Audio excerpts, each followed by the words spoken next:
Hi and welcome guys. Today I have another special game I wanted to share with you. This game was played in 1973 between Mikhail Tal, who was playing with white pieces, and Johan Hjartarson, who was playing with black pieces. This game was played in Reykjavik and features another incredible game by Mikhail Tal, who ended the game with beautiful sacrifices, after which black resigned. He was just one move from checkmate. We will show why black resigned, of course. So a lot of fun is on the way. I'm sure you will love this game as well. But before we go into the game, if you enjoyed this video, please leave a comment, like and share the video, as this helps me a lot with reaching more people and helping me grow my channel. Thank you so much in advance, and we will go straight into the game. So Tal opened the game with e4, black replied e5, knight f3, and knight c6 for black. Bishop b5 was played for Tal, so this is a Spanish game. a6 was played for black. This is Morphy's defense in Spanish game. Bishop a4 for white, knight f6 for black, and castle for white. All of these were book moves. Black continues with bishop e7. This is a closed variation of Morphy's defense. White continues with rook e1, normal move. He wants to protect this pawn. And black continues with b5. Right now this white bishop is forced to move back, so Tal plays bishop b3. Black now castles as well, and Tal plays c3 with the main idea to push d4 and strike in the center. Game continues with d6 for black, and white plays h3. His idea is just to stop this white squared bishop coming on g4 and pinning this white knight. Game continues with knight a5 for black. Right now black has the idea to remove this bishop and take away bishop pair from white. Tal doesn't want to allow this and he plays bishop c2, and black continues with c5 with the idea to take more space in the center. Black now replies with d4. He wants to counterattack the center as well. Black continues with queen c7. White develops his undeveloped knight with knight b to d2, and black continues with bishop d7, his last undeveloped piece. Right now this piece is developed and these rooks are connected. Tal continues the game with knight f1 with the idea to either put this knight on e3 or g3 square. Game continues with c takes on d4, c takes on d4, and right now black plays rook a to c8, taking advantage of this open c file, and right now this bishop is under attack, and that is the reason why Tal played knight e3. This bishop is now protected, and game continues with knight c6. Right now black wants to consolidate his position and maybe try and attack this pawn as well. Game continued with d5 for white. Of course white doesn't want to allow this, and right now game continued with knight b4 for black. At this moment this bishop is under attack. That is the reason why Tal played bishop b1, removing this threat. And right now black replied with a5, grabbing even more space and putting some protection on this knight. And white played a3. Right now he wants to push this knight away. Knight a6 was played for black. And right now white played b4. Now for a moment it seems like this pawn is free for taking and is hanging, but it's actually not. Black continued the game with g6, and I will now show you why taking this pawn was not a good idea. So after b4, if black decided to take this pawn, then the game continues with a takes on b4, knight takes on b4, and after bishop d2, this knight on b4 is trapped. Black can try and protect it with queen c5, but after queen b3, there is no place for this knight to go. He can only sacrifice himself for one pawn, and that's basically it. So that is the reason why taking this pawn was not a good idea, and g6 was played instead of that.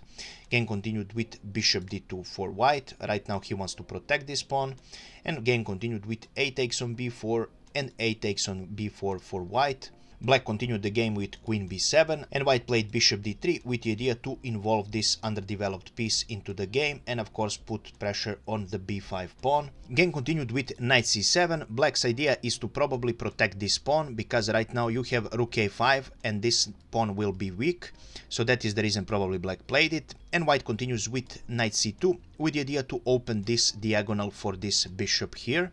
And game continued with knight a5 for black. Computer sees this as an inaccuracy. This is not a bad move, but computer recommends playing a rook on a8 and offering the trade of rooks. And right now Tal played bishop e3, again consolidating his pieces and moving the pieces to better square with the idea to put queen d2 and offer the trade on h6 square. Game continues with rook a8. Right now black finds the best move, and now Tal played queen d2, which is his obvious idea. Computer sees this as an inaccuracy and recommends playing a rook from a1 to a5 and trading these rooks on this here square. Game continued with rook takes on a1 for black, and knight takes on a1, and game continued with f5 for black. Black wants to create some counterplay and strike in the center as well. White now plays bishop h6, this rook is under attack, and black decided to protect this threat with knight g7. Computer sees this as a mistake and recommends playing rook e8 instead of knight g7. Game continued with knight b3 for white. Obviously you want to put this piece into some better use, and black played f4, blocking the position and cutting away this bishop. Tal replied with knight a5, immediate threat on the black queen. Right now this queen is forced to move, and black plays queen b6, and right now game continues with rook c1 for Tal. Obviously a great move because you want to take advantage of the open c file. Black replied with rook a8 as well, so black wants to put his rook on a better place as well. Game continued with queen c2 for white. Right now there is a threat of taking this knight, and that is the reason why black played rook c on e8, and also to protect this knight as well. White played queen b3. Tal sees that after some exchanges here there is a threat of pushing this pawn and creating an open check here. Black replies with bishop f6, and white immediately strikes with knight c6. Right now this knight is really strong. Taking this knight is not a good option because this will create an open check and an open c pawn. That is the reason why game continued with knight h5, and white played queen b2. Black's idea was to trade these bishops, and he is now revealing it with bishop g7. Game continued with bishop takes on g7, and game continued with king takes on g7. Of course, computer sees this as an inaccuracy and recommend taking this bishop with this knight here. And right now we're in a critical part of the position where Mikhail Tal started performing his magic tricks. Firstly, he plays rook c5. Right now he's offering this rook for trade. Computer sees this as an inaccuracy and recommends bishop e2, but this move is fantastic as well. As you all know, computer has deep calculations. Game continued with queen a6 for black. Computer sees this as an inaccuracy and recommend taking this knight on c6 as the best move, but black's idea is to offer queen trade on a1 with check. But we will now go back and see what would happen after rook c5 if black decided to take this rook with d takes on c5. Then the game continues with knight f takes on e5. And right now the best move for black is to play knight h on f6 to block a discovered attack from white. The game would continue with knight takes on d7. Of course, taking this knight is not an option because this knight is pinned on f6. That is the reason why game would continue with queen a6 for black. And after this move, game would continue with knight takes on c5. Right now this queen is under attack, and the best way for black is to trade his black queen. Queen a1 check, queen takes on a1, rook takes on a1 check, and line ends after king h2 with much better position for white. White is a piece down, but he has two pawns for that piece, and he also has connected pawns. His pieces are really good here, and white will win this game obviously, especially if someone is as good as Mikhail Tal was. So that is the reason why taking the rook was not a good option. And after rook c5, queen a6 was played. Obviously we showed why this was an inaccuracy. Computer recommends something else. Tal continues the game with rook takes on b5. This pawn was free for taking obviously, and right now black plays something that looks completely normal, but it's actually a huge blunder, and that is knight c7. Now this move looks completely normal because right now if you move this rook, this bishop will fall. Obviously it's not defended, but it's actually a huge blunder, and I will now show you why.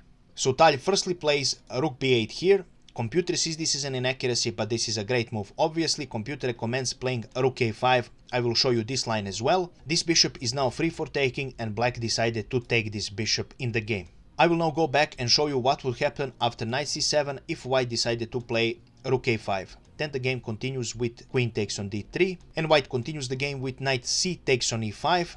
Game continues with queen d1 check for black, king h2.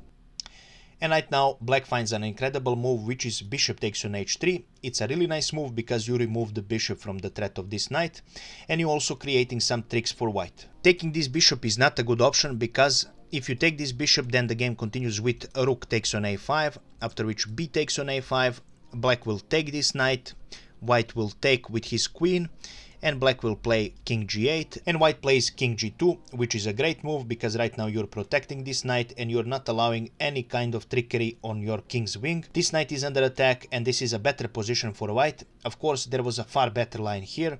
So after bishop takes on h3, the game should continue with knight g4 check. This is a discovered check from the queen. King goes on f7, after which white plays queen c3. Right now this knight is under attack. Black's best move is to take this rook. Then the game continues with queen c7 check firstly, king e8. Then we still not taking this rook. We play queen c8 check, king goes on e7, And right now we play b takes on e5, bishop takes on g4, and queen takes on g4. And of course the main idea for checking the black king firstly was to go on c8 and to protect this knight on g4 square. So this was the end of this line. So after rook b8, black decided to take this free bishop, after which game continues with beautiful rook c takes on e5.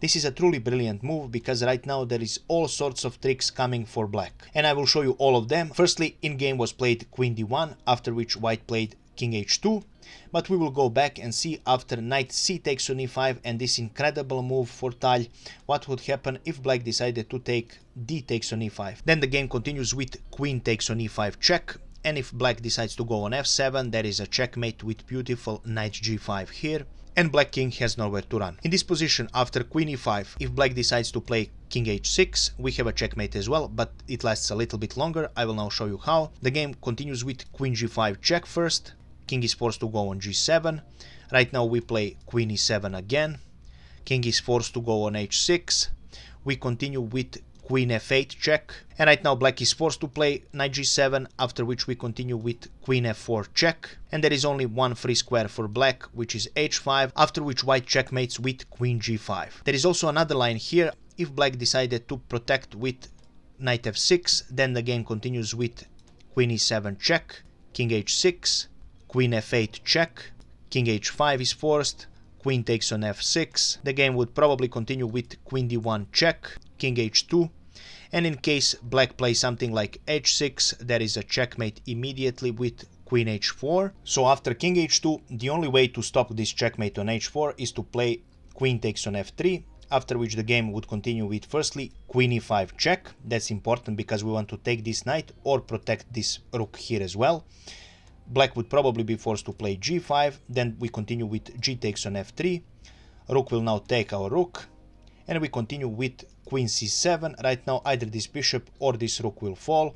Black would probably play rook takes on b4, and after queen takes on d7, this is a clearly won position for white. And that is the reason why taking this knight was not a good option for black. So after knight c takes on e5, the game continued with queen d1 check, king went on h2, and right now black played rook a1. Computer sees this as an inaccuracy and recommends playing queen on a1 as the best move here and forcing the trade. Of course, black now wants to create a checkmate threat, but it's too little too late, because right now white plays knight g4 check. It is a discover check from the queen. If black decides to protect, then we have a queen takes on f6 checkmate, and after knight g4, the only other move for black is king f7, after which the game continues with knight h6 check. After knight h6, the black has only one free square and it is on e7. The game continued with beautiful knight g8 check, and after this move black decided to resign the game because there is nothing he can do and stop a checkmate. I will now show you why. So after knight g8, if black decided to continue playing this game and he played the only left move, which is king f7, Tal would finish with beautiful knight g5 checkmate. But this is not the end of this game. I wanted to show you that Tal actually had an even better way of finishing this game. So after knight h6 check and king going on e7, instead of playing knight g8, white could have played queen g7 check. The only left move for black is knight taking on g7, and after that we continue with knight g8 check, and after king f7 we finished with the same knight g5, a beautiful checkmate. So this was just another way of finishing this game even more in Tal style. Of course this wasn't played, but I wanted to show you anyways. It's a truly beautiful way to finish this game. And right now this was all for today's game, guys. I really hope you enjoyed it. If you did, please make sure to leave a like on the video, comment and share the video, as this helps me a lot with reaching more people and growing my channel. And of course we will see each other in the next video. Have a nice day. Bye bye.